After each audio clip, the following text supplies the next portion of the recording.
veľmi rada som túto možnosť využila. Ešte by som to chcela aktivovať aj na iných internátoch, aby som mala taký možno lepší pocit a prehľad. Naozaj internáty považujeme za súčasť vzdelávania a čo je veľmi dôležité je nielen to, aby cez okná neprefúkovalo, pretože sú to obrovské teplné straty a študentom je zima, ale aby boli internáty vybavené tým, čo študenti najviac potrebujú, napríklad internetom. Skúsenosť číslo 1, keď sme išli na izbu, tak plná chodba študentov, ktorí tu na chodbe sa pripájajú na internet, pretože v iných priestoroch to nie je možné.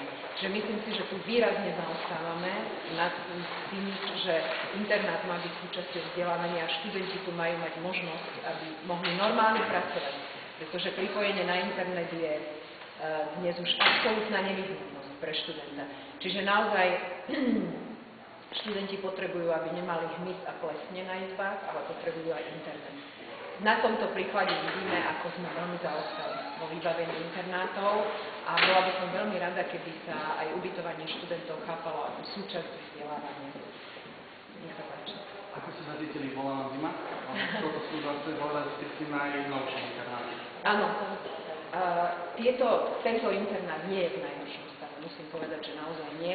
Hoci nábytok je z našich čias a už vtedy bol opotrebovaný. To by som tiež chcela podotknúť. A bolo by treba to vybaviť, myslím, že to nie sú až také veľké náklady, aby sa tie izby vybavili na úrovni 21. storočia. Nie luxusne, ale na úrovni 21. storočia. Nebola zima, pretože sa oteplilo, ale na izbách evidentne je chladno a cez tie okná teda dobre prefúkuje. Myslím si, že taký luxus v takejto veľkej budove pri frekvencii študentov, taký luxus, ako sú takéto staré okná, si už nemôžeme zvoliť.